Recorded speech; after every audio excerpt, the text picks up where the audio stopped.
Hi friends, welcome back to TamilCAD. TamilCAD கற்கும் அனைவருக்கும் வணக்கம். இந்த வீடியோல டுட்டோரியல்ஸ் எதுவுமே இல்லை. நான் ஜஸ்ட் CAD and BIM சாஃப்ட்வேரோட யூசஸ் பத்தி தான் எக்ஸ்பிளைன் பண்ண போறேன். நீங்க ஒரு CAD இன்ஜினியரா இல்ல BIM டீடைலரா ஒரு பொசிஷன் அடையணும்னா என்னென்ன ஸ்கில்ஸ் எல்லாம் உங்களுக்கு வேணும், நீங்க எந்த பாதையில போகணுன்றத என்னோட நாலேஜ் படி நான் இந்த வீடியோவை மேக் பண்ணியிருக்கேன். மெயினா இந்த வீடியோவை கிரியேட் பண்ற ரீசனே லாஸ்ட் மந்த் நம்ம இன்ஸ்டியூட்டுக்கு என்கொயரிக்கு வந்த 2 ஸ்டூடெண்ட் தான். ஸோ ஒரு சின்ன ஸ்டோரி இதை அப்படியே ஸ்டார்ட் பண்றேன். லாஸ்ட் மந்த் வந்து 2 final year student, civil engineering படிக்கிற 2 ஃபைனல் இயர் ஸ்டூடெண்ட் BIM சாஃப்ட்வேருக்கு என்கொயரி பண்ணுறதுக்காக நம்ம ஆஃபீஸ்க்கு வந்திருந்தாங்க.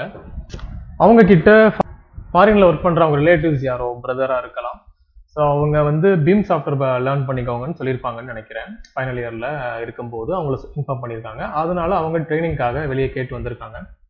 ஸோ வந்ததும் ஓகே, நீங்கள் வந்து BIM இன்ஜினியராக ஆகணும் அப்படின்னா அந்த மாதிரி பொசிஷனுக்கு நீங்கள் கம்பெனிக்கு வேலைக்கு போகணும்னா ஒவ்வொரு கம்பெனி வந்து ஒவ்வொரு சாஃப்ட்வேர் வந்து யூஸ் பண்ணுவாங்க. சில கம்பெனிஸில் வந்து Revit architecture, Revit structure, டெக்லா structures, tops, ஸ்டாட்ப்ரோ, இது மாதிரி ஒவ்வொரு டீமாக வந்து ஒர்க் பண்ணுவாங்க. எல்லா சாஃப்ட்வேர்லேயும் ஒரே ஆள் இருக்க மாட்டாங்க. அதாவது ஒரு சிங்கிள் மேன் பவர் கிட்ட இந்த மாதிரி எல்லா டீட்டெயில் ஒர்க்கையும் கொடுக்க மாட்டாங்க.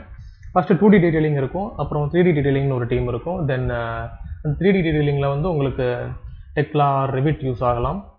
அதுக்கப்புறம் டிசைன் இன்ஜினியர்ன்ற டீம் இருக்கும். அவங்க வந்து ஸ்டாட்ப்ரோ, டாப்ஸ், சேஃப் இந்த மாதிரி ஆப்ஸ் எல்லாம் யூஸ் பண்ணுவாங்க.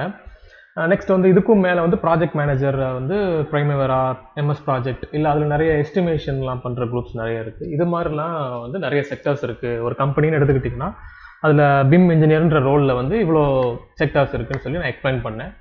ஸோ இதெல்லாம் கேட்டதுக்கப்புறம் மறுபடியும் அந்த பசங்க, இல்லை எங்கள் அண்ணன் வந்து என்னை ரிவிட் படிக்க சொல்லலை, என்னை BIM தான் படிக்க சொன்னார், என்னை வந்து ஸ்டாட்ப்ரோ படிக்க சொல்லலை, என்னை BIM தான் படிக்க சொன்னார், அந்த மாதிரி சொன்னான். ஸோ அவங்களுக்கு என்னன்னா தெரியலை, BIMன்றது சாஃப்ட்வேர் கிடையாது, BIMன்றது கம்பெனியில் நம்ம கொடுக்கப்படுற ஒரு ரோல். பில்டிங் இன்ஃபர்மேஷன் மாடலிங் அப்படின்னா நீங்கள் ஒரு பில்டிங்கை எக்ஸிக்யூட் பண்ணணும்னா அது எந்த பில்டிங்காக வேணாலும் இருக்கலாம். ரெசிடென்ஷியல் ஹவுஸாக இருக்கலாம், ஒரு காம்ப்ளெக்ஸ், ஒரு காலேஜஸ், ஒரு யூனிவர்சிட்டியாக இருக்கலாம், ஹாஸ்பிட்டல்ஸாக இருக்கலாம், இது மாதிரி நம்ம ஹியூமன்ஸ் யூஸ் பண்ணுற ஸ்ட்ரக்சர்ஸாக இருக்கலாம். தென் வெஹிக்கிள்ஸ் மூவ்மெண்ட், எக்ஸாம்பிளுக்கு bridges, steel bridge, concrete bridge, so இது மாதிரி ஸ்ட்ரக்சர்ஸாக இருக்கலாம். Or oil and gas plant ஃபுல்லாகவே கம்ப்ளீட் ஸ்டீல் ஸ்ட்ரக்சர்ஸாக இருக்கும். இப்படி எந்த விதமான பில்டிங்ஸாக இருந்தாலும் அதை எக்ஸிக்யூட் பண்ணுறதுக்கு நம்ம சில அப்ரூவல்ஸ் வாங்கணும். அந்த அப்ரூவல்ஸ்க்கோ இல்லை கன்ஸ்ட்ரக்ஷன் ப்ராசஸை அப்பப்போ நம்ம செக் பண்ணிக்கிறதுக்காகவோ நமக்கு ஒரு டிஜிட்டல் டேட்டா வேணும். ஏன்னா எடுத்தோன்னே நம்ம ஃபீல்டில் போய் கட்டிட்டு பார்க்க முடியாது எப்படி இருக்குது, அப்புறம் மறுபடியும் டிஸ்மேண்டில் பண்ணி திரும்ப அசம்பிள் பண்ணுறதுலாம் ரொம்ப டைம் அண்ட் மேன் பவர் ரொம்ப செலவாகும். ஸோ அந்த மாதிரி ஒரு டிஃபிகல்ட்டிஸை சால்வ் பண்ணுறதுக்காக நமக்கு ஒரு டிஜிட்டல் டேட்டா வேணும். அந்த டிஜிட்டல் டேட்டா ப்ரிப்பேர் பண்ணுற டீமை தான் BIM அப்படின்னு சொல்கிறாங்க. சாரி, அந்த ஒர்க்கை தான் BIMனு சொல்கிறாங்க, பில்டிங் இன்ஃபர்மேஷன் மாடலிங். ஸோ இதில் 2D, 3D, design engineer, project engineer and quantity surveyor இப்படி சொல்லி நிறைய டீமாக பிரித்து தான் கம்பெனி உங்களை வச்சுருப்பாங்க. ஸோ அந்த விஷயம் அந்த பசங்களுக்கு கிளியராக தெரியல. ஏன்னா பிகாஸ் அவங்க ஸ்டூடெண்ட்டாக இருக்கிறதுனால அவங்க அந்த BIMன்றதை சாஃப்ட்வேர் நினச்சிட்டாங்க. டக்குன்னு அந்த ஒரு BIMன்ற வேர்டை கேட்ட உடனே அப்படி வந்துட்டாங்க.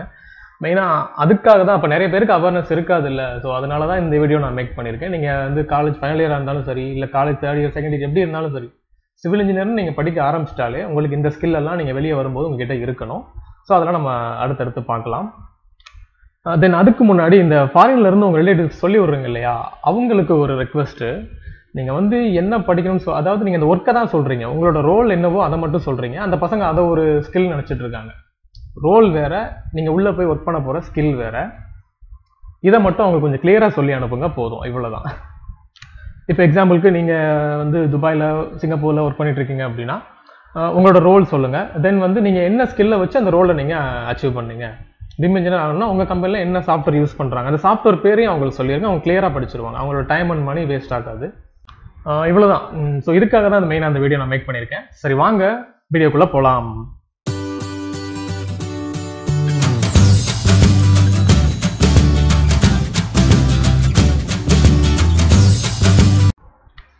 இப்போ இந்த வீடியோவை பார்த்துட்டு இருக்கிற உங்களுடைய கோல் வந்து ஒரு BIM இன்ஜினியர் ஆகணும் அப்படின்றதா இருந்ததுன்னா அதில் என்னென்ன ஸ்டேஜஸ் இருக்குன்னு ஃபர்ஸ்ட் தெரிஞ்சுக்கலாம்.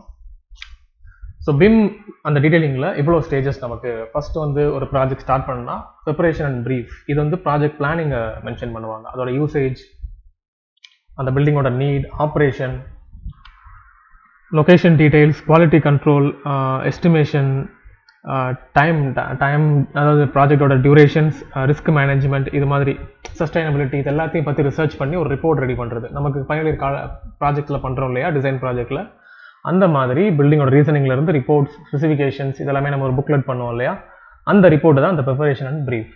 தென் கான்செப்ட் டிசைன், ஸ்ட்ரக்சர் வந்து லொக்கேஷன் இதெல்லாம் ஃபைனல் பண்ணதுக்கப்புறம் அதோடைய ஃப்ளோர் பிளான்ஸ் வரையும் இல்லையா, அதுதான் கான்செப்ட் ஸ்கெச்சஸ். ஃபஸ்ட்டு அதோட ஷேப்ஸ், பில்டிங்கோட அவுட்லுக் எப்படி இருக்குன்றது சும்மா ரொம்ப டீட்டெயிலாக இல்லாமல், டைமென்ஷன் எதுவும் இல்லாமல், அவங்க பில்டிங் வந்து ஃபினிஷ் ஆனால் ஷேப் இப்படி தான் இருக்கும்னு சொல்லி ஒரு விஷுவலைஸ் பண்ணுறது கான்செப்ட் டிசைன், அந்த மாதிரி சொல்லலாம். தென் டெவலப்டு டிசைன் அப்படின்றது அதுக்கு டைமென்ஷன்ஸ் எல்லாம் கொடுத்து ஒவ்வொரு ஃப்ளோர்லையும் நம்பர் ஆஃப் ஃப்ளோர் எத்தனை, அந்த எல்லா ஃப்ளோர்லையும் எப்படி நீங்கள் பார்ட்டிஷன் பிரிக்க போகிறீங்க, ஒவ்வொரு ரூமையும் எப்படி அலோகேட் பண்ண போகிறீங்க, அதோட சிட்டிங் கெப்பாசிட்டி என்ன, ஃப்ளோர் ஏரியா, கார்பெட் ஏரியான்னு சொல்லுவோம் இல்லையா, இதெல்லாமே என்னன்றதை டீட்டெயிலாக எடுத்து வச்சுட்டு தென் வந்து அடுத்து அது வந்து டெவலப்டு டிசைன் ஃபுல்லாக கம்ப்ளீட்டாக விஷுவலைஸ் பண்ணுறது வித் டீட்டெயிலோட, டைமென்ஷனோட. Then technical design. Technical design அப்படின்றது எக்ஸிக்யூட் பண்ண போகிறோம். ஸோ அதுக்கு வந்து ஸ்ட்ரக்சரல் டிசைன் நம்ம பண்ணியிருக்கணும். அது வந்து அதில் வந்து ஒரு 3 டிசைன் சேரும். ஸ்ட்ரக்சரல், தென் ஃபினிஷிங் ஒர்க், இந்த எலக்ட்ரிக்கல் பிளம்பிங் ஒர்க்ஸு, தென் ஃபைனலாக எல்லா அந்த பில்டிங்க்கும் எத்தனை ஃப்ளோர் இருக்கோ அது எல்லா ஃப்ளோருக்கும் வந்து power supply, HVAC systems, heating, ventilation and கூலிங்னு சொல்லுவாங்க, அந்த வென்டிலேஷன் சிஸ்டம், டக்டெல்லாம் ப்ரொவைட் பண்ணுற அந்த ஹீட் கால்குலேஷன்ஸ் இதெல்லாமே வந்துடும். டெக்னிக்கலில் அனலைஸ் சம்மந்தப்பட்டதெல்லாம் அதில் வந்துடும். தென் இந்த அனலைஸ்லாம் பண்ணி அப்ரூவ் ஆனதுக்கப்புறமா கன்ஸ்ட்ரக்ஷன் ஸ்டேஜுக்கு வந்துடும், எக்ஸிக்யூஷனுக்கு வந்துடும். தென் எக்ஸிக்யூட் பண்ணி முடிச்சதுக்கப்புறம் hand over and use. So இந்த மாதிரி ஒரு ஸ்டேஜஸ் இருக்குது. இதெல்லாமே நம்ம ப்ரீ பிளான் பண்ணணும். இதுதான் வந்து பிம் டீட்டெயில். இதெல்லாம் டிஜிட்டலாக ப்ரிப்பேர் பண்ணுறதுக்கு பேர் தான் பிம் டீட்டெயில். அவ்வளோதான். தென் நெக்ஸ்ட்டு கம்பெனியில் என்னென்ன மாதிரி பொசிஷன்ஸ் இருக்குன்றதை நான் இங்கே கொடுத்துருக்கேன் சிம்பிளாக. ஸோ ஃபஸ்ட் வந்து டாப் பொசிஷனில் இருக்கவங்க ப்ராஜெக்ட் மேனேஜர் ஒரு ப்ராஜெக்ட் இன்ஜினியர் இந்த மாதிரி சொல்லலாம். தென் அதுக்கப்புறம் டிசைன் இன்ஜினியர், அது அடுத்த ஸ்டேஜில் இருக்கிறவங்க டிசைன் இன்ஜினியர்ஸ், ஸ்ட்ரக்சரல் டிசைனர்னு சொல்லுவோம் இல்லையா, அந்த டீம். அதுக்கப்புறம் டீடைலிங் டீம். டீடைலிங்கில் வந்து 2D இருக்கலாம், 3D டீடைலிங்கும் இருக்கலாம். ஸோ அந்த PPM, ப்ராஜெக்ட் போர்ட்ஃபோலியோ மேனேஜ்மெண்ட், அதில் அந்த ப்ரீஃப் டீடைல்ஸ், ப்ராஜெக்டை ஸ்டார்ட் பண்ணுறதுலேருந்து எண்டு பண்ணுற வரைக்கும், ஹேண்ட் ஓவர் பண்ணுற வரைக்கும் என்னென்ன ஸ்டேஜஸ் இருக்குது, அதுக்கு எவ்வளோ மேன் பவர், எவ்வளோ எக்யூப்மெண்ட்ஸ், எவ்வளோ மெட்டீரியல்ஸ் வேணும், இதெல்லாமே ஒரு ப்ரீ பிளான் பண்ணுறது தான் அந்த இதில் வந்துடும். ஸோ அது மட்டும் கிடையாது, அகைன் ஒர்க்கை ஸ்டார்ட் பண்ணதுக்கப்புறமா அவங்க மானிட்டர் பண்ணிட்டே இருப்பாங்க எல்லா ஸ்டேஜையுமே. ஸோ இந்த மாதிரி ஒரு ப்ராஜெக்ட் முடிகிற வரைக்கும் அவங்க ஒரு முக்கியமான ரோலில் இருப்பாங்க. தென் வந்து டிசைன் இன்ஜினியர். ஸோ அந்த மாடல்லாம் பண்ணி முடிச்சதுக்கப்புறமா தேவையான ஃப்ளோர் பிளான்ஸ், காலம்ஸ், பீம்ஸ் இது எல்லாத்தையும் வந்து மார்க் பண்ணதுக்கப்புறமா அதை அனலைஸ் செக் பண்ணணும், இந்த ஸ்ட்ரக்சர்ஸ் ஓகேவா அப்படின்னு செக் பண்ணணும். தென் இன்னொரு டிசைனும் இதில் அடங்கும். நான் அந்த முன்னாடி சொன்ன மாதிரி இப்போ வென்டிலேஷன் சிஸ்டம் பண்ண போகிறோன்னா அந்த கேல்குலேஷனும் பண்ணியிருக்கணும் அதில். ஸோ இதெல்லாமே அனலைஸில் வந்துடும் உங்களுக்கு. அது பிம் டிசைனரில், அது வந்து பில்டிங் இன்ஃபர்மேஷன் மாடலிங் அந்த பார்ட்டில் வந்துடும். அதுக்கப்புறம் கேட் இன்ஜினியர் வந்து இப்போது டிசைன் இன்ஜினியர் அதை அனலைஸ் பண்ணி கொடுத்துருவாங்க உங்ககிட்ட. அப்போ அவங்க வந்து ஸ்ட்ரக்சரல், அதாவது காலம், பீம்ஸ், ஃபவுண்டேஷன்ஸ் இது மாதிரி டிசைனராக இருக்கலாம், இல்லை அந்த HVAC சிஸ்டமோட டிசைனராக இருக்கலாம், அதை அனலைஸ் பண்ணவங்களா இருக்கலாம். இந்த மாதிரி அனலைஸ் பண்ண டேட்டாவை உங்ககிட்ட கொடுத்துருவாங்க. நீங்கள் அந்த டேட்டாவை ரீட் பண்ணி அதை வந்து கேட் டிராயிங்காக மாற்றணும். ஏன்னா அதை தான் நீங்கள் எக்ஸிக்யூட் பண்ணுறதுக்கு சைட்டில் கொடுக்கணும். அடுத்த ஸ்டேஜுக்கு நீங்கள் டிராயிங்காக தான் நீங்கள் ப்ரொடியூஸ் பண்ணணும். ஏன்னா அவங்ககிட்ட அந்த ரிப்போர்ட் அனுப்புனா அவங்க படித்து பார்த்துலாம் புரியாது அவங்களுக்கு. ஸோ அதுதான் மெயின் ஒர்க்கு. லாஸ்ட் அந்த கேட் டீட்டெயிலர் ஒர்க், அது வந்து 2D டீடைலிங்காகவும் இருக்கலாம், ஒரு 3D டீடைலிங்காகவும் இருக்கலாம். அப்புறம் வந்து இப்போ படிக்கிறவங்களுக்குலாம் என்ன தோணும் அப்படின்னா, பில்டிங் தான் இருக்குது, எல்லா கம்பெனிலையும் வந்து பில்டிங்க்கு தேவையான டேட்டாஸை தான் ட்ரா பண்ணி கொடுத்துட்ருப்பாங்கன்னு நினச்சிட்டு இருப்பீங்க. ஸோ அது மாதிரி இருக்காது. இப்போ கம்பெனிஸ்க்கு போனீங்கன்னா நிறைய இருக்குது. இப்போது ஃபஸ்ட்டு ஸ்டார்டிங்கில் சொன்ன மாதிரி construction, apartments, colleges, schools, universities, hospitals, இப்படி வந்து பெரிய பெரிய ஆர்கிடெக்ட்ஸ் பண்ணிட்டு இருக்காங்க நம்ம ஊரில். ஸோ அவங்ககிட்ட ஒர்க் போனீங்கன்னா பில்டிங் சம்மந்தமான டீட்டெயிலிங்காக இருக்கும், IS கோட்ஸ் டீட்டெயிலிங்காக இருக்கும். அண்ட் வேறு MNC டைப்லலாம் போனீங்க அப்படின்னா அங்கே டீட்டெயிலிங் உங்களுக்கு பிரிட்ஜோட டீட்டெயிலிங்காக இருக்கலாம், ஒரு ஏதாவது கல்வெட்டு, டேமோட ரீன்ஃபோர்ஸ்மெண்ட் டீட்டெயிலிங்ஸ் இப்படி இருக்கும். பெரிய மாஸ் பில்டிங்ஸோட டீட்டெயிலிங் அதில் வரும். அதெல்லாமே பார்த்தீங்கன்னா US ஸ்டாண்டர்டில், UK ஸ்டாண்டர்டில் இப்படி நீங்கள் லேர்ன் பண்ணிக்கிற மாதிரி இருக்கும். பட் நீங்கள் அதுக்காக நீங்கள் US கோட் தான் படிக்கணும் அப்படிலாம் அவசியம் இல்லை. நீங்கள் கேட் மட்டும் தெரிஞ்சு அந்த கம்பெனியில் போனால் போதும், அவங்க உங்களுக்கு ட்ரைனிங் கொடுத்துருவாங்க. நீங்கள் அதை வந்து எய்ம் பண்ண வேண்டாம், நீங்கள் உங்களுக்கு கேட் நல்லா தெரிஞ்சாலே போதும். ஸோ இதில் ஃபஸ்ட்டு இருக்கிற 3 ஸ்டேஜுக்கும் வந்து சாஃப்ட்வேர்ஸ் தேவைப்படும். கடைசி அந்த சைட்டு எக்ஸிக்யூஷன் ஸ்டேஜுக்கு வந்து சாஃப்ட்வேர் நல்லா டீப்பாக தெரிஞ்சுக்கணும்னு அவசியம் இல்லை. ஸோ இந்த 3 டிபார்ட்மெண்ட்லேருந்தும் வர அந்த டிஜிட்டல் ரிப்போர்ட்டை ரீட் பண்ண தெரிஞ்சிருந்தால் போதும். ஒரு சைட் இன்ஜினியருக்கு இந்த டீடைல்ஸ் எல்லாத்தையும் ரீட் பண்ணி செக் பண்ண தெரிஞ்சாலே போதும். ஸோ அதுவும் ட்ரைனிங் கொடுத்துருவாங்க நீங்கள் ஜாப் போட்டாலே. ஓகே, இந்த மாதிரி வேரியஸ் ஸ்டேஜஸ் இருக்குது. இதில் இருக்கிற அந்த first 4 preparation, concept design, development design and technical design, இந்த 4 ரோல் தான் கம்பெனிஸில் டிஜிட்டல் ஒர்க் பண்ணுவாங்க. மற்ற எல்லாமே சைட்டில் வர்ற ஒர்க்கு. ஒருவேளை சைட்டுக்கும் சாஃப்ட்வேர் இல்லையா அப்படின்னா, ஆமாம், இப்போதைக்கு கிடையாது. சைட்டில் அதாவது இந்த சாஃப்ட்வேர்லாம் யூஸ் பண்ணி நம்ம டேட்டாவை ப்ரிப்பேர் பண்ணிடுறோம். அந்த டேட்டாவை அங்கே கொடுத்து தான் ஒர்க் பண்ணுறாங்களே தவிர டேரெக்டாக சாஃப்ட்வேர் வச்சு நம்ம அங்கே எந்த ஒர்க்கும் பண்ணல. எப்படி டீட்டெயிலாக சொல்லணும்னா, இப்போ எதுவும் ரொபோட்டிக்ஸ் வச்சு நம்ம பில்டிங் பண்ணுறோம் அப்படின்னா, அப்போ அந்த ரோபோவை ப்ரோக்ராம் பண்ணி அந்த வேலையை செய்ய வைக்கிறதுக்கு சாஃப்ட்வேர் வேணும். அதுதான் சைட்டில் யூஸ் பண்ணுற சாஃப்ட்வேர். அப்படி அந்த அளவுக்கு இன்னும் டெக்னாலஜி நம்ம ஊரில் இன்னும் வளரல. அதாவது குளோபலி அங்கங்கே வந்திருக்கு, பட் இருந்தாலும் அது கம்ப்ளீட்டாக யாரும் அப்ளை பண்ணலை. ஸோ அது வரைக்கும் கன்ஸ்ட்ரக்ஷனில் இன்னும் சாஃப்ட்வேர் வந்து யூஸ் ஆகலை. கன்ஸ்ட்ரக்ஷன் பண்ணுறதுக்கு டேட்டாவை ப்ரிப்பேர் பண்ண தான் சாஃப்ட்வேர் நமக்கு யூஸ் ஆகுது. சரி, வாங்க அடுத்ததை பார்க்கலாம். இப்போ நீங்கள் ஒரு ஸ்டூடெண்ட்டாக இருந்தீங்கன்னா, ஒரு கரண்ட் பாஸ்ட் அவுட்டாக இருக்கலாம், ஒரு ஃபைனல் இயர் ஸ்டூடெண்ட்டாக இருக்கலாம். நீங்கள் வந்து இந்த விஷயத்தை நீங்கள் அவேர் பண்ணிக்கணும். ஸோ ஃபர்ஸ்ட் நீங்கள் காலேஜ் முடிச்சு வந்ததும் ஒரு 2D டீடைலிங் ஒரு 3D டீடைலிங் ஏதாவது ஒரு ஜாபில் போயிடுங்க. கண்டிப்பாக CAD யூஸ் பண்ணுற ஒரு ஜாபில் நீங்கள் எப்படியாவது போயிடுங்க. ஸோ உங்கள் ஊரில் கிடைக்கலனாலும் பக்கத்தில் இப்போ இங்கே சென்னை சைட்லாம் எடுத்துக்கிட்டிங்கன்னா CAD டீடைலிங்க்கு நிறைய ஜாப் இருக்குது. ஆனால் சேலரி கம்மியாக இருக்கும், நீங்கள் எதிர்பார்க்குற மாதிரி இருக்காது. ஆனால் நீங்கள் அந்த எக்ஸ்பீரியன்ஸ்க்காகவாது 1 இயர் நீங்கள் அங்கே இருந்தே ஆகணும். ஸோ நிறைய கம்பெனிஸ் வந்து இங்கே ரீபார் CAD, பினாக்கிள் இன்ஃபோடெக் இருக்குது, தென் வந்து ஹாரிஸ் ரீபார். எப்படி ரீபார் டீடைலிங் சம்மந்தமாகவே யூஎஸ் ஸ்டாண்டர்டில் ரீபார் டீடைலிங் சம்மந்தமாகவே சென்னை சைடில் அண்ட் கோயம்புத்தூர் சைடில் நிறைய கம்பெனிஸ் இருக்குது. இதோட நோட்டிஃபிகேஷன்ஸ் எல்லாமே நான் குரூப்ஸில் ஷேர் பண்ணிட்டு தான் இருக்கேன். நீங்கள் அதில் ஜாயின் பண்ணலாம். அதுவும் ஃப்ரெஷராக இருந்தீங்கன்னா உங்களுக்கு இன்னும் சான்ஸ் ரொம்ப ரொம்ப அதிகம். இப்போ இருக்க எம்என்சி எல்லாருமே கரண்ட் பாஸ் அவுட்டை மட்டும்தான் அப்பாயிண்ட் பண்ணுவாங்க. ஸோ நீங்கள் இப்போ ஃபைனல் இயர் இருந்தாலோ இல்லை இப்போ தான் பாஸ் அவுட் ஆயிருந்தாலோ நீங்கள் ஜாபில் சேர்றது ரொம்ப ரொம்ப ஈஸி. வெறும் AutoCAD மட்டும் தெரிஞ்சாலே போதும். நீங்கள் வேறு எதையுமே லேர்ன் பண்ண வேணாம். நீங்கள் ஃபைனல் இயர் ஸ்டூடெண்டாக இருந்தீங்கன்னா எதையுமே லேர்ன் பண்ண வேணாம், CAD மட்டும் லேர்ன் பண்ணுங்கள். ஒருவேளை நீங்கள் ஃபைனல் இயர்லேருந்து டேரெக்டாகவே யாரும் ரிலேட்டிவ்ஸ் இருக்காங்க, ஃபாரினில் அப்ளை பண்ண போகிறீங்கன்னா அப்போ நீங்கள் ஸ்பெசிஃபிக்காக படிச்சுக்கோங்க. ரிவிட், ஸ்ட்ரக்சர்ஸ், டெக்லா ஸ்ட்ரக்சர், ETAB இந்த மாதிரி படிச்சுக்கோங்க. பட் அந்த மாதிரிலாம் உங்களுக்கு கைடன்ஸ் பண்ண ஆள் இல்லை அப்படின்னா நீங்கள் ஃபஸ்ட்டு சூஸ் பண்ண வேண்டியது உங்களுக்கு கேம்பஸ் வந்தால் ஓகே பெட்டர்.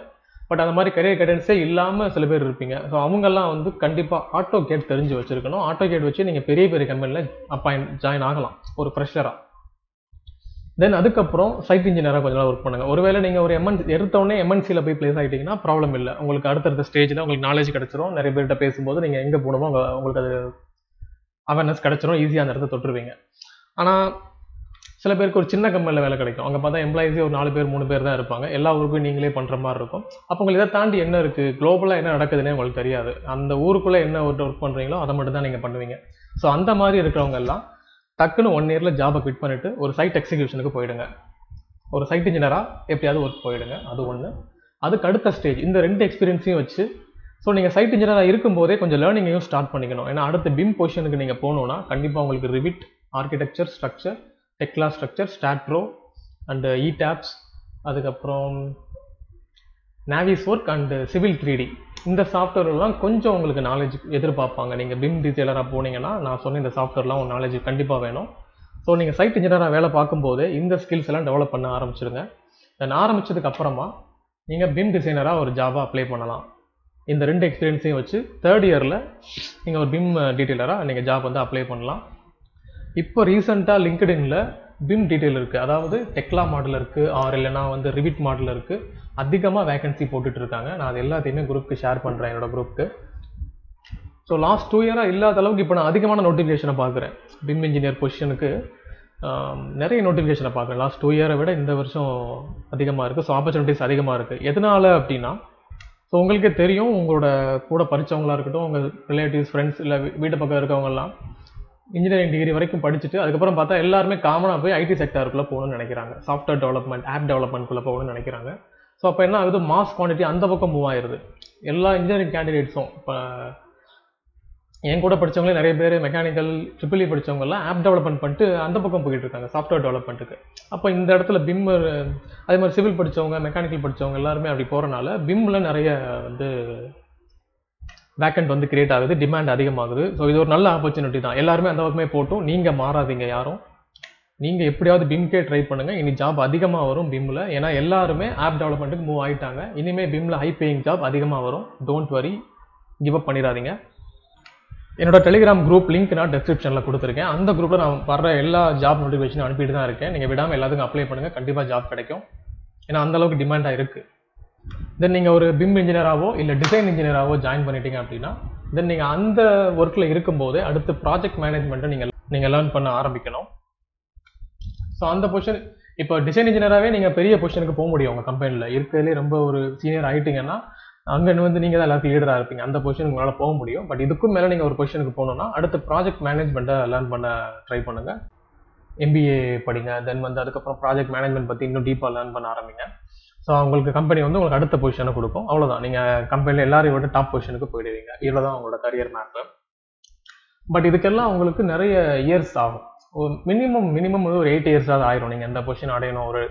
ஒரு MNCயில் ஒரு 600 பேர் 1000 பேர் வேலை பார்க்குறாங்க. அந்த கம்பெனியில் நீங்கள் டாப் பொசிஷனில் ஒருத்தராக இருக்கணும்னா கண்டிப்பாக ஒரு 8 இயர்ஸாவது ஆயிரும்.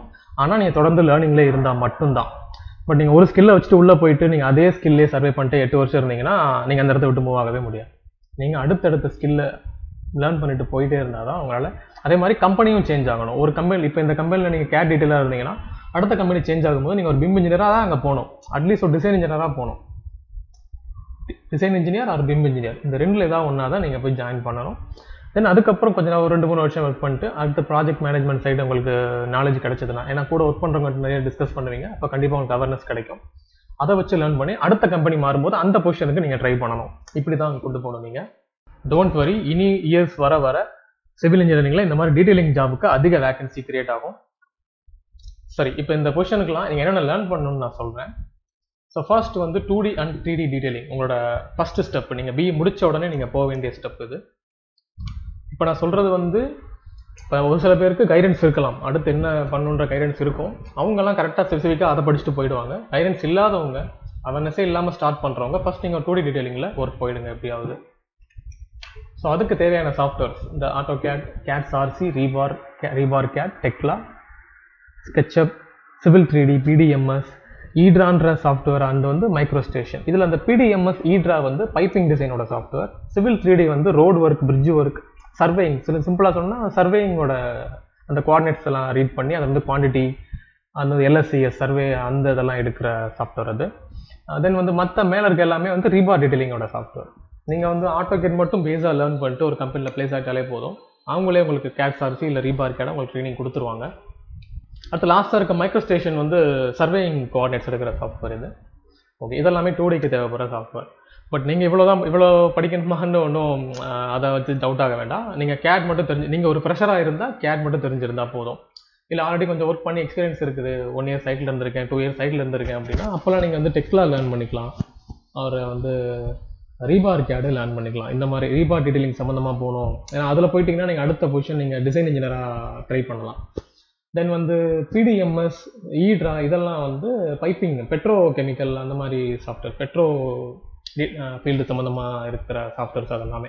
அந்த ஆயில் அண்ட் கேஸோட பைப் டிசைன்ஸை லேஅவுட் மேக் 2D லேஅவுட் எல்லாம் மேக் பண்ணுறதுக்கு அந்த சாஃப்ட்வேரை யூஸ் பண்ணுவாங்க. உங்களுக்கு வேலை அந்த பக்கம் நீங்கள் போகணுன்னு உங்களுக்கு இன்ட்ரெஸ்ட் இருந்ததுன்னா நீங்கள் அதை ட்ரை பண்ணலாம். அது ஹை பேயிங் ஜாபும் கூட. இயர் ஆக ஆக அந்த PDMS ஈட்ராலாம் நல்ல பே கிடைக்கும் உங்களுக்கு. பட் ரீபார் டீடைலிங்கும் நல்ல கரியர் தான். தென் அதுக்கடுத்து அந்த சிவில் 3D, மைக்ரோஸ்டேஷன்ஸ் இதெல்லாமே பார்த்தீங்கன்னா நீங்கள் கொஞ்சம் பெரிய டாப் MNCயில் சேர்ந்தால் மட்டும்தான் உங்களுக்கு நல்ல ஸ்கோப்பு. மற்றபடி சில ப்ரைவேட் லிமிடெட் கம்பெனிஸ் எல்லாம் ஜாயின் பண்ணிங்கன்னா அவங்களோட க்ரோத் கொஞ்சம் ஸ்லோவாக இருக்கும். க்ரோத் ஆகும், ஆனால் மற்ற கம்பெனியை கம்பேர் பண்ணும்போது உங்களுக்கு ஸ்லோவாக இருக்கும், அவ்வளோதான். சரி, ஓகே. அடுத்ததாக 3D டீடைலிங். 3D டீடைலிங்கில் வந்து Tekla சாஃப்ட்வேர் உங்களுக்கு யூஸ் ஆகும். தென் அதர் வந்து Revit ஸ்ட்ரக்சர் யூஸ் பண்ணுவாங்க. அதை நான் பிம்மில் சேர்த்துருக்கேன். சரி, ஓகே. அடுத்து நம்ம பிம் சாஃப்ட்வேர்ஸை பற்றி பார்க்கலாம். நீங்கள் ஒரு பிம் பொசிஷனுக்கு போகணும், அதாவது நான் சொன்ன ஃபஸ்ட்டு ஸ்டேஜை நீங்கள் கடந்துட்டீங்க, ஆல்ரெடி 2D டீடைலிங்கில் ஒர்க் பண்ணிட்டீங்க அப்படின்னா அடுத்து நீங்கள் 3D டீடைலிங்லையோ இல்லை டிசைன் டீமுக்கோ நீங்கள் போகணும் அப்படின்னா இதில் உள்ள சாஃப்ட்வேர்ஸை நீங்கள் லேர்ன் பண்ணிக்கணும். Revit architecture, Revit structure, Revit MEP, Tekla structures, StatPro, ETABS, Risa அதுவும் வந்து ஒரு அனலைஸ் சாஃப்ட்வேர் தான். ஸ்டீல் ஸ்ட்ரக்சர்ஸ் கனெக்ஷன் டிசைன் பண்ணுற சாஃப்ட்வேர்ஸ். அது கொஞ்சம் காம்ப்ளிகேட்டடாக இருக்க ஸ்ட்ரக்சர்ஸ், ஸ்டேடியம் ரூஃப், எக்ஸாம்பிளுக்கு ஸ்டேடியம் ரூஃபு, மாஸ் கன்ஸ்ட்ரக்ஷன்லாம் அதில் அனலைஸ் பண்ணுவாங்க MNCயில். தென் வந்து சேஃப் வந்து ஃபவுண்டேஷன் டிசைன் பண்ணுறதுக்கு. தென் அதுக்கப்புறம் novice work and SP3D and E3D. லாஸ்ட்டாக இருக்க அந்த SP3D, E3D வந்து பிளான்ட் டிசைன் பண்ணுற software, oil and gas plant visualise பண்ணுற சாஃப்ட்வேர் அது. ஸோ அதுக்கு இப்போ நல்ல ஸ்கோப் இருக்குது. லாஸ்ட்டாக இருக்கிற சாஃப்ட்வேருக்கு இப்போ நல்ல ஓப்பனிங்ஸ் இருக்குது. நீங்கள் அதில் ட்ரை பண்ணலாம். இல்லை நீங்கள் ரீபார்ட் லிங்க் தான் நான் ஒர்க் பண்ணியிருக்கேன், அது சம்மந்தமாகவே நான் ஜாப் போகணும் அப்படின்னா நீங்கள் வந்து ஸ்டாட்ப்ரோ, இடாப்ஸ், ரீசா இந்த மாதிரி நீங்கள் லேர்ன் பண்ணி வச்சுக்கலாம். டெக்லாஸ் ஸ்ட்ரக்சர்ஸ்லேயே இன்னொன்று ஸ்ட்ரக்சரல் டிசைனர்னு ஒன்று இருக்குது, அனலைசிங் சாஃப்ட்வேர். அது நீங்கள் அந்த மாதிரிலாம் லேர்ன் பண்ணி வச்சுக்கலாம். அண்டு கம்ப்ளீட் ஒரு பிம் கொலாபரேஷனில் நீங்கள் ஒர்க் பண்ணணும் அப்படின்னா Revit architecture, Revit structure and Revit MEP இதில் ஏதாவது ஒன்று லேர்ன் பண்ணிக்கலாம். எல்லாமே லேர்ன் பண்ணணும்னு அவசியம் இல்லை. நீங்கள் எல்லாமே லேர்ன் பண்ணிட்டு போனாலும் கம்பெனி உங்களை ஏதாவது ஒரு டீமில் தான் போடுவாங்க. ஸோ நீங்கள் செகண்ட் கேட்டகரிக்கு மூவ் ஆகணும்னு நினச்சிங்கன்னா இதில் உள்ள சாஃப்ட்வேர் நல்லா லேர்ன் பண்ணிக்கோங்க. அண்ட் இன்னொன்று, இப்போது நீங்களாம் லேர்ன் பண்ணி ட்ரை பண்ணுறதை விட லிங்க்டின்லையோ இல்லை மற்ற வந்து ஜாப் பிளாட்ஃபார்ம்ஸ்லையோ அந்த கம்பெனியோட அந்த ஜாப் பொசிஷனில் என்ன ஸ்கில் கொடுத்துருக்காங்கன்னு நல்லா பாருங்கள். அதில் அதிகமாக என்ன ஸ்கில் இருக்கோ நீங்கள் அதை லேர்ன் பண்ணிக்கோங்க. அது பெஸ்ட் ஐடியா. ஏன்னா உங்களுக்கு கன்ஃபியூஷனில் இருப்பீங்க, எதை படித்தா எந்த கம்பெனிக்கு போகலாம் அப்படின்னு. ஏன்னா ஒவ்வொரு கம்பெனி ஒவ்வொரு சாஃப்ட்வேர் யூஸ் பண்ணுவாங்க. ஸோ நீங்கள் நோட்டிஃபிகேஷன்லாம் கொஞ்சம் வாட்ச் பண்ணுங்கள். அதில் ஸ்கில்ல என்ன மென்ஷன் பண்ணியிருக்காங்கன்றதை நோட் பண்ணுங்கள். எது அதிகமாக ரிப்பீட் ஆகுதோ அதெல்லாம் கண்டிப்பாக லேர்ன் பண்ணுங்கள், ஜாப் கிடைச்சிரும் உங்களுக்கு. தென் அடுத்தது PPM, project portfolio management softwares. So இதில் வந்து உங்களுக்கு பிரைமவேரா 6, P6, ஆரக்கிள் பிரைமவேரான்னு சொல்லுவாங்க. தென் வந்து MS ப்ராஜெக்ட், பிளானிங். இது மூணுமே வந்து ஷெடியூலிங் சாஃப்ட்வேர் தான். ப்ராஜெக்டை ஸ்டார்ட் பண்ணுறதுக்கு முன்னாடி அதோட ப்ராசஸை ப்ரீ பிளான் பண்ணிக்கணும் நாம். அதுக்கு தேவையான ரிசோர்ஸ், மேன் பவர், எக்யூப்மெண்ட்ஸ், எவ்வளோ டேஸ், எவ்வளோ வேல்யூ, ப்ராஜெக்ட் வேல்யூ என்ன, இது எல்லாத்தையும் கால்குலேட் பண்ணுறதுக்கு அந்த ஃபஸ்ட்டு 3 சாஃப்ட்வேர்ஸ். இதில் ஏதாவது ஒன்று தான். அதை நான் சொன்ன மாதிரி ஒவ்வொரு கம்பெனிஸ்லையும் ஒவ்வொரு ப்ரிப்பேர் பண்ணுவாங்க. பட் உங்களுக்கு இந்த நாலேஜ் இருந்தால் மட்டும் போதும், அவங்க அப்பாயிண்ட் பண்ணிடுவாங்க உங்களை. எக்ஸாம்பிளுக்கு நீங்கள் பிரைமவேரா தான் படிச்சிருக்கீங்க, ஆனால் நீங்கள் அப்ளை பண்ண போகிற கம்பெனி வந்து MS ப்ராஜெக்ட் யூஸ் பண்ணுறதா வச்சுக்கிட்டோன்னா, பட் உங்களுக்கு அந்த நாலேஜ் இருந்தாலே போதும், உங்களை அதில் அப்பாயிண்ட் பண்ணிப்பாங்க. அது டவுட் வேண்டாம் உங்களுக்கு. பட் 3ல் ஏதாவது ஒன்று லேர்ன் பண்ணிக்கோங்க. இதில் பிளானிங் சாஃப்ட்வேர் வந்து ஃபாரினில் யூஸ் பண்ணுற சாஃப்ட்வேர். பிரைமவேரா அண்ட் MS ப்ராஜெக்ட் வந்து நம்ம ஊரில் இருக்க MNCஸில் யூஸ் பண்ணுவாங்க. பிளானிங் கம்ப்ளீட்டாக கல்ஃப் கண்ட்ரீஸில் வந்துடும். அதுக்கப்புறம் எக்ஸல், பிளான்ஸ்விஃப்ட், காஸ்டெக்ஸ் அண்ட் டேக் ஆஃப் இதெல்லாம் வந்து எஸ்டிமேஷன் பண்ணுற சாஃப்ட்வேர். ப்ராஜெக்டோடைய வேல்யூவை கால்குலேட் பண்ணுற ஒரு சாஃப்ட்வேர். நீங்கள் வந்து 3D மாடலிங்கோ இல்லை ஃப்ளோர் பிளானோ ரெடி பண்ணிட்டீங்கன்னா அதை வச்சு அதுக்கு அதோட ப்ராஜெக்டோட வேல்யூவை முன்னாடியே ப்ரீ பிளான் பண்ணுறது இந்த சாஃப்ட்வேர். பட் எஸ்டிமேட்டை ஏன் PPMல சேர்க்குறீங்க அப்படின்னா, இப்போ எஸ்டிமேட் வந்து PPMல வராது, பட் இதான் அந்த டேட்டா அதுக்கு தேவைப்படும். ஸோ அது ஒரு டேட்டா அதில் வரனால நான் இங்கே சேர்த்துருக்கேன், அவ்வளோதான். ஜஸ்ட் இங்கே காமிச்சிருக்கேன். பட் நீங்கள் பிளான்ஸ்விஃப்ட், காஸ்டெக்ஸ் இது மாதிரிலாம் லேர்ன் பண்ணாலும் உங்களுக்கு வந்து குவான்டிட்டி சர்வே டீமில் உங்களுக்கு ஜாப் கிடைக்க சான்ஸ் இருக்குது. பட் ஃபஸ்ட் இருக்கிற 3 சாஃப்ட்வேர் வந்து உங்களை நீங்கள் ஃப்ரெஷராக போக முடியுமான்னு எனக்கு தெரியல. ஏன்னா அந்த ஜாபோட நோட்டிஃபிகேஷன்லாம் பார்த்தீங்கனாலே இந்த மாதிரி பிரைமவேரா, அதாவது ப்ராஜெக்ட் மேனேஜருக்கு இன்டர்வியூ வருது, வாண்டட் வருது அப்படின்னா அதோட எக்ஸ்பீரியன்ஸை மட்டும் பாருங்கள். 8 to 15 இயர்ஸ் இருக்கும். நீங்கள் இப்போ ஃபைனல் இயர் படிச்சிருந்தீங்கன்னா நீங்கள் வந்து பிரைமவேராவையோ MS ப்ராஜெக்டையோ பிளானிங்கோ படிக்க வேண்டாம்.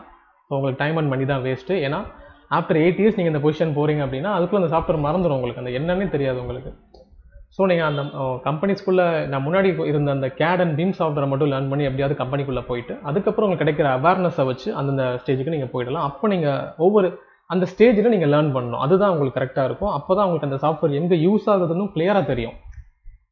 அந்த சாஃப்ட்வேரில் இருக்க ஒவ்வொரு ஆப்ஷனுடைய ரீசனிங்கும் உங்களுக்கு புரியும். இதுக்காக தான் இந்த பட்டனை வச்சுருக்காங்க, இந்த பட்டன் கொடுத்தனா இந்த ஆப்ஷன்லாம் வருது, அப்போ இது இங்கே தான் யூஸ் ஆகுதுன்ற ஒரு கிளியரன்ஸ் உங்களுக்கு கிடைக்கும். நீங்கள் அந்த நாலேஜே இல்லாமல் அந்த சாஃப்ட்வேரை போய் படிக்கும்போது சும்மா நோட் பண்ணிட்டு வர மாதிரி தான் இருக்கும் உங்களுக்கு. இது நான் இங்கே ஃபீல் பண்ணியிருப்பீங்க நிறைய பேர். ஸோ நீங்கள் உங்களுக்கு எப்போ அந்த டாஸ்க்கு கம்பெனிஸில் வருதோ நீங்கள் அப்போ லேர்ன் பண்ணும்போது மட்டும்தான் ஸோ ஒவ்வொரு ஆப்ஷனுடைய ரீசனும் உங்களுக்கு புரியும். இந்த மாதிரி ரீசன் தெரிஞ்சு நீங்கள் லேர்ன் பண்ணும்போது தான் உங்களுக்கு அது நல்ல ஸ்ட்ராங்காக மெமரியில் இருக்கும்.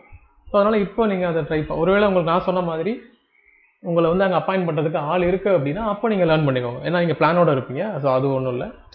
பிளான் இல்லாமல் இருக்கவங்க இதை நீங்கள் இப்போ லேர்ன் பண்ண வேண்டாம். ஏன்னா அதோட எக்ஸ்பீரியன்ஸே 8 இயர்ஸ் தான் கேட்பாங்க அந்த கம்பெனிஸில். அதாவது அந்த 8 இயர்ஸ் எக்ஸ்பீரியன்ஸுன்றது பிரைமவேராலையோ இல்லை MS ப்ராஜெக்ட்லையோ இல்லை, நீங்கள் கன்ஸ்ட்ரக்ஷன் ப்ராஜெக்ட்ஸில் நீங்கள் 8 இயர்ஸ் ஒர்க் பண்ணியிருக்கணும். அப்போது நீங்கள் அதை லேர்ன் பண்ணிட்டு போகும்போது உங்களுக்கு அந்த டீமில் நீங்கள் ஒரு ஜூனியர் ப்ராஜெக்ட் இன்ஜினியராகவோ ப்ராஜெக்ட் மேனேஜராகவோ அவருக்கு அசிஸ்டண்ட்டாகவோ நீங்கள் பிளேஸ் ஆக சான்ஸ் இருக்குது. ஒருவேளை உங்களுக்கு ஃப்ரெஷராகவே ஒரு ப்ராஜெக்ட் மேனேஜருக்கு கீழே அசிஸ்டண்ட்டாக ஒர்க் பண்ண சான்ஸ் கிடச்சிருச்சுன்னா இன்னும் ஈஸி. நீங்கள் ஒரு 2-3 இயர்ஸ்லேயே அந்த இடத்த அச்சீவ் பண்ணிடலாம். ஓகே, அடுத்தது நீங்கள் எப்படி ஸ்டார்ட் பண்ணுன்றதுக்கு நான் ஃபஸ்ட்டே சொல்லியிருந்தேன். ஃபஸ்ட் நீங்கள் வந்து எந்த பக்கம் போகிறதுன்னு, எதை லேர்ன் பண்ணுறது, எந்த கம்பெனி அப்ளை பண்ணுறதுன்னு தெரியாமல் இருந்தீங்கன்னா ஃபர்ஸ்ட் நீங்கள் பண்ண வேண்டியது ஒரு 2D டீட்டெயிலராக ஒரு சின்ன கம்பெனிலையோ இல்லை எம்என்சியில் கிடைச்சா நல்லது தான், அங்கே நீங்கள் பிளேஸ் ஆக வேண்டியது தான் அவங்களோட ஃபஸ்ட்டு எய்மாக இருக்கணும். நீங்கள் எடுத்த உடனே நிறைய சாஃப்ட்வேர்ஸை லேர்ன் பண்ணிவிட்டு பெரிய பொசிஷனை ட்ரை பண்ண வேண்டாம். ஏதாவது கிடைக்கலன்னா உங்களுக்கு பெரிய ஏமாற்றமாக இருக்கும். ஏன்டா ஃபீஸ் கட்டி படித்தோன்னு ஒரு மாதிரியாக இருக்கும். அந்த சாஃப்ட்வேர் நீங்கள் குறை சொல்ல ஆரம்பிச்சிடும். ஏன்னா அந்த மாதிரி பேசுகிற நிறைய பேரை நான் பார்த்துருக்கேன். நான் ரிவிட் படித்தேன், ஸ்டாட் ப்ரோ படித்தேன், எல்லாமே வேஸ்ட்டு, அந்த மாதிரி பேசுகிறவங்கள நான் பார்த்துருக்கேன். ஸோ ஃபஸ்ட்டு நீங்கள் என்ன பண்ணுங்கள், ஸ்கேட் லேர்ன் பண்ணிவிட்டு நான் சொன்ன மாதிரி டீட்டெயிலிங்கில் போய் ஜாப் சேர்ந்துருங்க. ஃப்ரெஷராக இருந்தீங்கன்னா, ஆல்ரெடி ஒர்க்கில் இருந்தீங்கன்னா நீங்களாம் 3D ட்ரை பண்ணுங்கள். ஸோ ஃப்ரெஷராக இருக்கும்போது உங்களுக்கு ஜாப் ஈஸியாக கிடைக்கும். இப்போ தான் பாஸ் அவுட் ஆயிருந்தீங்கன்னா உங்களுக்கு ஜாப் ஈஸியாக கிடைக்கும். AutoCAD நல்லா ஸ்ட்ராங்காக வச்சுக்கோங்க. நான் இன்டர்வியூவில் உங்களை அதை வச்சு தான் டெஸ்ட் பண்ணுவாங்க. எல்லாருமே லிங்க்டின்ல ப்ரொஃபைலில் வச்சுக்கோங்க. அதில் இப்போலாம் நிறைய ஜாப் வேகன்சிஸ் வருது. அதெல்லாம் நான் இப்போது என்னோடய ஸ்டூடெண்ட்ஸ் குரூப்புக்கும் நான் ஷேர் பண்ணிட்டுருக்கேன். நிறைய பேர் அங்கே போய் இன்டர்வியூ அட்டன் பண்ணிட்டு தான் இருக்காங்க. ஸோ ஃபர்ஸ்ட் நீங்கள் உங்கள் கரியரை ஒரு 2D டீட்டெயிலராக, அந்த டீட்டெயிலிங் வந்து என்ன மாதிரி வேணால் இருக்கலாம். ரீபார் டீட்டெயிலிங்காக இருக்கலாம், ஹைவே டீட்டெயிலிங்காக இருக்கலாம், ஒரு பைப்பிங் டீட்டெயிலிங்காக இருக்கலாம். ஸோ இதில் ஏதாவது ஒன்றில் போய் பிளேஸ் ஆகிடுங்க. பிளேஸ் ஆகிட்டு அதில் 1 இயர் நீங்கள் ஒர்க் பண்ணிவிட்டு அந்த ஸ்கில்லை வச்சு எங்கே மூவ் ஆகலான்றதை நீங்கள் யோசிங்க. அந்த 1 இயர்லேயே உங்களுக்கு நாலேஜ் கிடச்சிடும். ஏன்னா கூட வேலை செய்கிறவங்கலாம் நீங்கள் பேசும்போது கண்டிப்பாக அடுத்தடுத்த பொசிஷனுக்கு நீங்கள் எங்கே போகணுன்றதை அவங்க மூலமாகவே நீங்கள் தெரிஞ்சுப்பீங்க. நம்ம தமிழ் கேட் சேனலே நீங்கள் சப்ஸ்கிரைப் பண்ணி ஃபாலோ பண்ணுங்கள். இதில் எனக்கு தெரிஞ்ச நாலேஜெல்லாம் நான் ஷேர் பண்ணிட்டு தான் இருப்பேன் எப்போவுமே. தென் அதுக்கப்புறமா நீங்கள் வந்து ஒரு பிம் டீட்டெயிலிங் சாஃப்ட்வேர் லேர்ன் பண்ணிவிட்டு நீங்கள் அடுத்தடுத்த ஸ்டேஜுக்கு மூவ் ஆகிடலாம் ஈஸியாக. இப்போ ரீசெண்டாக pinnacle Infotech company Chennai and Madurai, இன்னொரு பிரான்ச் துர்காப்பூரில் இருக்குன்னு நினைக்கிறேன். பட் சென்னை அண்ட் தமிழ்நாட்டில் இருக்கிறவங்க சென்னை அண்ட் மதுரை ட்ரை பண்ணலாம். நீங்கள் இப்போ கரண்ட் பாஸ்ட் அவுட்டாக இருந்தீங்கன்னா உங்களுக்கு ஜாப் ஈஸியாக கிடைக்கும். உடனே அவங்களை அப்பாயிண்ட் பண்ணிப்பாங்க. ஏன்னா அவங்களுக்கு இப்போ கிராஜுவேட் ஆனவங்க தான் அவங்களுக்கு இப்போ தேவைப்படுது. ஏன்னா அவங்களே ட்ரைனிங் கொடுத்துட்றாங்க. நீங்கள் ஜஸ்ட் கேட் மட்டும் தெரிஞ்சு இன்டர்வியூ அட்டன் பண்ணி பிளேஸ் ஆகிட்டீங்கன்னா அவங்களே ஒரு இன்ஸ்டியூட் மாதிரி நடத்தி உங்களை கேடு, ரிவிட் ஸ்ட்ரக்சர், டெக்லா எல்லாமே அவங்களே ஒரு ட்ரெயினரை வச்சு ட்ரெயின் பண்ணிட்டு இருக்காங்க. ஸோ என்கிட்ட படித்த ஒரு 5 ஸ்டூடெண்ட்டே அங்கே ஒர்க் பண்ணிட்டு தான் இருக்காங்க. நான் அவங்க மூலமாக தான் இதெல்லாம் தெரிஞ்சுக்கிட்டேன். இங்கேயே ஒரு இன்ஸ்டியூட் நடத்துகிறாங்க. பினாக்கிள் இன்ஃபோடெக் அப்படின்னே ஒரு இன்ஸ்டியூட்டே இருக்குது துர்காப்பூரில், கேட் அண்ட் பிம் ட்ரைனிங்காக. ஸோ அவங்க அங்கே ட்ரெயின் பண்ணிவிட்டு அவங்களோட அந்த ஸ்டூடெண்ட்ஸ் எல்லாத்தையும் அப்படியே அவங்க யூஸ் பண்ணிக்கிறாங்க. தென் நீங்கள் கரண்ட் பாஸ்ட் அவுட்டாக இருந்தாலும் உங்களை அவங்க ட்ரைனிங் பண்ணவும் ரெடி. ஸோ நீங்களாம் இந்த மாதிரி கம்பெனிஸை ஃபைண்ட் பண்ணி அப்ளை பண்ணுங்கள். உங்களுக்கு ஈஸியாக ஜாப் கிடைக்கும். உங்கள் க்ரோத்துக்கும் அது கரெக்டாக இருக்கும். நீங்கள் அந்த கம்பெனியோட கல்ச்சரே வேறு மாதிரி இருக்கும். அங்கே நிறைய பேர் நீங்கள் மீட் பண்ணுவீங்க. அப்போ அதிகமான நாலேஜ் உங்களுக்கு கிடைக்கும். ஏன்னா கைடன்ஸ் இல்லாமல் இருக்கவங்க தான் நம்ம ஊரில் மெஜாரிட்டியாக இருப்பீங்க. உனக்கு கொஞ்சம் பேருக்கு தான் ஃபாரினில் ஒர்க் பண்ணுறவங்க, பெரிய எம்என்சியில் மேனேஜராக இருக்கவங்கலாம் ஃப்ரெண்டாக இருப்பாங்க. பட் மெஜாரிட்டி பார்த்தீங்கன்னா கைடன்ஸ் இல்லாதவங்களாக தான் இருப்பீங்க. நானும் அப்படி தான். ஸோ அதனால தான் என்னோடய நாலேஜ் எல்லாத்தையும் நான் ஷேர் பண்ணிகிட்டே இருக்கேன் எப்போவுமே. ஸோ ஃபைனலாக ஸ்டூடெண்ட்ஸ் எல்லாருக்கும், இப்போ ஃபைனல் இயரோ தேர்ட் இயரோ படிச்சுட்டு இருக்க எல்லா ஸ்டூடெண்ட்டுக்கும் ஒரு ரெக்வஸ்ட், AutoCAD கண்டிப்பாக லேர்ன் பண்ணுங்கள். இன்ஸ்டியூட் கூட போக வேண்டாம். உடம்பிலையோ இல்லை யூடியூப்பில் பார்த்தோ AutoCAD ஸ்ட்ராங்காக வச்சுக்கோங்க. நீங்கள் இன்டர்வியூவில் பாஸ் ஆகிற அளவுக்கு உங்களை வச்சுக்கோங்க. அவ்வளோதான். அவங்க என்ன ட்ராயிங் கொடுத்தாலும் நீங்கள் அதை விஷுவலைஸ் பண்ணி அவங்களுக்கு காட்டணும். 2D ட்ராயிங்கை பண்ணி காட்டுற அளவுக்கு உங்களை ரெடி பண்ணிக்கோங்க. இது மஸ்ட்டு. தென் அடுத்தது ஃபைனலாக என்னோட கேட்டகரி செல்ஃப் எம்ப்ளாய்டு. ஸோ எங்கேயுமே ஜாபே கிடைக்காம, அவேர்னஸே இல்லாமல், இல்லை ஒரு வேளை வந்து ஃபீல்ட் அவுட் ஆகிட்டு சிவில் படிச்சுட்டு வேறு ஒர்க் பார்த்துட்டு பேங்கிங்லேயோ இல்லை வந்து ஒரு சின்ன கன்ஸ்ட்ரக்ஷனில் ஒரு சைட் இன்ஜினியராகவோ சூப்பர்வைசராகவோ ஏதோ ஒர்க் பண்ணிட்டு திரும்ப வந்து பிம்குள்ளே போகவே முடியாமல், இல்லை கம்பெனிக்கு போக விருப்பம் இல்லாமல் இருக்கிறவங்க எல்லாம் இந்த கேட்டகரியில் வந்துடுவாங்க, செல்ஃப் எம்ப்ளாய்டு. நான் எந்த கேட்டகரினா, நான் கரெக்டாக காலேஜ் முடித்த உடனே லாக்டவுன் அப்படின்ற ஒரு விஷயம் வந்துருச்சு. நான் வந்து 2020 பாஸ்ட் அவுட்டு. கரெக்டாக நான் காலேஜ் எக்ஸாம் எழுதி முடிக்கிறேன். அதாவது மார்ச்சில் எக்ஸாம் எங்களுக்கு முடியுது. அப்படியே March 22 குவாரண்டைன் பண்ணிட்டாங்க எல்லாரையும். அதோட எல்லா கம்பெனியும் ஷட் ஆஃப். டோட்டலாக ஒரு 1 இயருக்கு நாங்கள் எங்கேயுமே போக முடியாத மாதிரி ஆயிடுச்சு. 1 இயருக்கு அப்புறமும் கூட நிறைய ஆப்பர்ச்சுனிட்டிஸ் வந்துச்சு. பட் நான் அந்த 1 இயர்லேயே யூடியூப்பை பில்ட் பண்ண ஆரம்பிச்சதுனால எனக்கு அதுலேருந்து ஒர்க் வர ஆரம்பிச்சிருச்சு. ஸோ நான் அடுத்த கம்பெனி ட்ரை பண்ணுறதே விட்டுட்டேன். ஏன்னா நிறைய பேருக்கு டவுட் இருக்கும், இவ்வளோ சொல்கிறீங்க நீங்கள் ஏன் கம்பெனி போகலன்ற மாதிரி டவுட் இருக்கலாம்.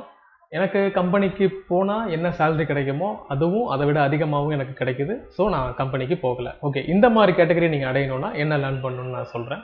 ஸோ ஃபர்ஸ்ட் எப்பவும் போல் AutoCAD ஸ்கில் இருக்கணும். நீங்கள் வந்து ஃப்ளோர் பிளான் ரெடி பண்ணி கொடுக்கறதுக்கு, ஸ்ட்ரக்சரல் டீட்டெயிலிங் ரெடி பண்ணி கொடுக்க, ஸோ ஏதாவது ஒரு CAD ஒரு 2D ஒர்க் வந்ததுன்னா அதில் நீங்கள் பண்ணுறதுக்கு உங்களுக்கு AutoCAD கண்டிப்பாக வேணும். தென் ரிவிட் ஆர்கிடெக்சர் ஸ்ட்ரக்சர், இது வந்து நான் டீட்டெயிலிங்காக யூஸ் பண்ணிகிட்ருக்கேன், ஸ்ட்ரக்சரல் 3D டீட்டெயிலிங்காக. தென் வந்து எக்ஸ்டீரியர் டிசைன் பண்ணணும் இல்லை இன்டீரியர் பண்ணாலும் நான் ரிவிட் ஆர்கிடெக்சரை யூஸ் பண்ணுறேன். தென் வந்து ஸ்ட்ரக்சரல் டிசைன் பண்ணி கொடுக்கறதுக்கெல்லாம் வந்து ஸ்டாட் ப்ரோ அண்ட் ஈடாப்ஸ் யூஸ் பண்ணுறேன் நான். இதில் வந்து ஃபஸ்ட்டு ஈடாப் யூஸ் பண்ணிட்டு இருந்தேன். அதில் வந்து டீட்டெயிலாக வந்து ரீபாரோட நம்பர்ஸ், டயாமீட்டர், ஸ்பேசிங் எல்லாமே கிடச்சிச்சு ஸ்லாபுக்கு, பீம் அண்ட் ஃபூட்டிங் எல்லாத்துக்கும். பட் ஆனால் இப்போ அது ஸ்டாட் ப்ரோ கரெக்ட் எடிசனில் வெர்ஷனில் டிராயிங்காகவே கிடச்சிருது. இன்னும் ஒரு படி மேலே போய் ஸ்டாட் ப்ரோ அப்டேட் ஆகி நீங்கள் அதில் பில்டிங் அனலைஸ் பண்ணும்போது உங்களுக்கு design report, rebar detailing plus rebar detailing டிராயிங்கே உங்களுக்கு ஆட்டோகேட் டிராயிங்கே எக்ஸ்போர்ட் ஆயிரும். ஸோ நான் இப்போ ஸ்டாட் ப்ரோ தான் யூஸ் பண்ணிருக்கேன். ஸோ நீங்கள் STAAD Pro correct edition learn பண்ணுறது பெட்டராக இருக்கும். தென் வந்து எஸ்டிமேஷன் ப்ரிப்பேர் பண்ணுறதுக்கு நான் எக்ஸல் யூஸ் பண்ணிட்டுருக்கேன். அதுக்கப்புறம் விஷுவலைஸ் பண்ணுறதுக்கு, இன்டீரியர் எக்ஸ்டீரியர் விஷுவலைஸ் பண்ணுறதுக்கு ஸ்கெட்சப் யூஸ் பண்ணுறேன் அதிகமாக. 3ds Max ஃபஸ்ட் யூஸ் பண்ணிருந்தேன், அது ரொம்ப டைம் ஆகுது. ஸோ ஸ்கெட்சப் யூஸ் பண்ணிட்டுருக்கேன். நீங்கள் ரெண்டில் ஏதாவது ஒன்று லேர்ன் பண்ணிக்கிட்டாலே போதும். தென் வந்து ரெண்டருக்கு இவ்வளோ சாஃப்ட்வேர்ஸ் இருக்குது, V-Ray, Lumion, Enscape and Twinmotion. But இதில் நான் அதிகமாக யூஸ் பண்ணுறது V-Ray அண்ட் Enscape. ஒர்க்கு சீக்கிரம் முடியுது அந்த ரெண்டுலேயும். ஸோ உங்களுக்கு அவுட்புட் நல்லா வேணும் அப்படின்னா நீங்கள் உங்களுக்கு ப்ரிப்பரேஷனை பார்த்து எடுத்துக்கலாம். ஏதாவது V-Ray, Lumion, Twinmotionல இன்னும் அட்வான்ஸாக ரெண்டர் ஆகுது, ரொம்ப ரியலிஸ்டிக்காக ரெண்டர் ஆகுது. ஸோ நீங்கள் அதை கூட யூஸ் பண்ணி பார்க்கலாம். அதுக்கப்புறம் ரெண்டரிங் பண்ண ஃபோட்டோஸ் இதெல்லாம். தென் அதுக்கப்புறம் என்னென்ன நான் செல்ஃப் பிராண்டிங் பண்ணுறதுக்கு, நம்ம பிராண்டை வந்து விளம்பரப்படுத்துறதுக்கு, இந்த வீடியோ தம்ப்நெயில் மேக் பண்ணுறது, இன்ஸ்டாகிராமில் போஸ்ட் மேக் பண்ணுறது, இதுக்கு எல்லாத்துக்கும் நான் ஃபோட்டோஷாப் அண்ட் CorelDRAW யூஸ் பண்ணிகிட்டு இருக்கேன். தென் வந்து உங்களுக்கு ஒரு குட் கம்யூனிகேஷன் ஸ்கில் வேணும். கிளைண்ட் எங்கேருந்து வேணாலும் வரலாம், தமிழ்நாட்டில் இருந்தோ, பெங்களூர்லேருந்து, டெல்லி, மும்பை, புனே, இப்படி எங்கேருந்து வேணாலும் வரலாம்.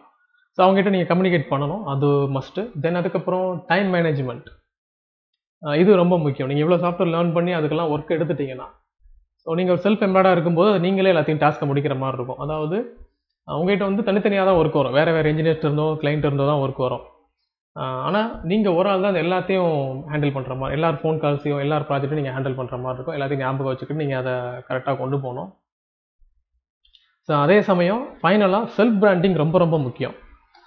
செல்ஃப் பிராண்டிங் அப்படி அது இருந்தால் மட்டும்தான், இப்போ நீங்கள் எவ்வளோ ஸ்கில் வச்சுருந்தாலும் உங்களை நீங்கள் செல்ஃப் பிராண்டிங் பண்ணால் மட்டும்தான் உங்ககிட்ட ஒர்க் வரும். இப்போ நான் எப்படி வீடியோ மேக் பண்ணுற மாதிரி, இன்ஸ்டாகிராமில் நான் என்னோட ஒர்க்கை ஷேர் பண்ணிகிட்டு இருக்க மாதிரி, நீங்கள் இந்த மாதிரி ஒரு செல்ஃப் பிராண்டிங் ஸ்கில் உங்கள்கிட்ட வேணும். உங்களை நீங்களே வந்து வெளியே விளம்பரப்படுத்திக்கணும். அதுக்கு இந்த ஃபோட்டோஷாப், CorelDRAW இந்த சாஃப்ட்வேர்ஸ் எல்லாம் தேவைப்படும். கேன்வா அந்த வீடியோ எடிட்டிங் ஏதாவது ஒரு ஸ்கில் வேணும் உங்களுக்கு. ஸோ இதெல்லாம் பண்ணால் தான் உங்களுக்கு நீங்கள் வெளியே இருந்து கிளைண்ட்ஸ் அட்ராக்ட் பண்ண முடியும். ஸோ இது லாஸ்ட் கேட்டகரி. கரெக்டான கைடன்ஸும் இல்லாமல், இல்லை ஜாப் போக விருப்பம் இல்லாமல் நீங்கள் சூஸ் பண்ணுறது இந்த செல்ஃப் எம்ப்ளாய்டாக தான் இருக்கும். தென் ஃபைனலாக ஒன்று தான். இப்போது நாம் எவ்வளவு பார்த்தோம், project portfolio management, BIM building information modelling and CAD detailing, அதுக்கப்புறம் இந்த மாதிரி செல்ஃப் எம்ப்ளாய்டுக்கு என்னென்ன ஸ்கில்ஸ் வேணும் இதெல்லாமே பார்த்தோம். ஸோ நீங்கள் எந்த பாதையை சூஸ் பண்ணுறதா இருந்தாலும் எடுத்த உடனே ரொம்ப டிஃபிகல்ட்டாக யோசிக்க வேண்டாம். நம்ம வந்து பெஸ்ட் ஆகிட்டு தான் அங்கே போகணும் அப்படின்னு நீங்கள் யோசிக்க வேண்டாம். ஸோ இந்த கோட்டில் இருக்க மாதிரி எடுத்த உடனே நீங்கள் ஒரு விஷயத்தில் எக்ஸ்பர்ட் ஆகிட்டு தான் அதை ஸ்டார்ட் பண்ணுவோம், எக்ஸ்பர்ட் ஆனதுக்கப்புறம் தான் இன்டர்வியூ அட்டன் பண்ணுவேன், அந்த மாதிரி உங்களை நீங்களே ஸ்டாப் பண்ணிட்டு இருக்க வேண்டாம். சின்ன சின்ன விஷயத்துலேருந்து ஆரம்பிங்க ஃபஸ்ட்டு. ஆனால் நீங்கள் ஸ்டார்ட் பண்ணிடணும். So if you can't do great things, do small things in great way. உங்களுக்கு தெரிஞ்ச விஷயங்களை பெஸ்ட்டாக பண்ணிடுங்க, அவ்வளோதான். இப்போ எக்ஸாம்பிளுக்கு நம்ம சேனல்லே எடுத்துக்கோங்க, அந்தளவுக்கு பெரிய எடிட்டிங் எல்லாம் இருக்காது, வீடியோலாம் அவ்வளோ ஒரு கிளாரிட்டியாக கூட இருக்குமான்னு எனக்கு தெரியல. பட் நான் அதில் சொல்கிற விஷயங்கள் உங்களுக்கு யூஸ்ஃபுல்லாக இருக்குது, இதனால நீங்கள் சப்ஸ்கிரைப் பண்ணுறீங்க, அதை வந்து ஸ்கிப் பண்ணாமல் பார்க்குறீங்க. ஸோ இந்த மாதிரி உங்களுக்கு தெரிஞ்ச சின்ன விஷயமா இருந்தாலும் அதை வந்து நல்ல நிறைய பேருக்கு யூஸ் ஆகிற மாதிரி மாற்றுங்க, கண்டிப்பாக உங்களுக்கு அது கிரேட் திங்ஸை கொடுக்கும். ஓகே ஃப்ரெண்ட்ஸ், வீடியோ பார்த்ததுக்கு ரொம்ப நன்றி. இந்த வீடியோ உங்களுக்கு ரொம்ப யூஸ்ஃபுல்லாக இருக்கும்னு நம்புகிறேன். ஸோ உங்களுக்கு இந்த கைடன்ஸ் தேவைப்பட்டால் நீங்களும் இதை ஃபாலோ பண்ணி எப்படியாவது உங்கள் கரியர் அச்சீவ் பண்ணுங்கள். தென் உங்களோட ஃப்ரெண்ட்ஸ் அண்ட் ஜூனியர்ஸ்க்கு இதை ஷேர் பண்ணி ஹெல்ப் பண்ணுங்கள். தென் நானும் உங்களுக்கு தேவையான சாஃப்ட்வேர்ஸ் எல்லாம் பர்சனல் ட்ரைனிங் கொடுத்துட்ருக்கேன், ப்ராஜெக்ட் ஒர்க்ஸும் பண்ணி கொடுத்துட்ருக்கேன்.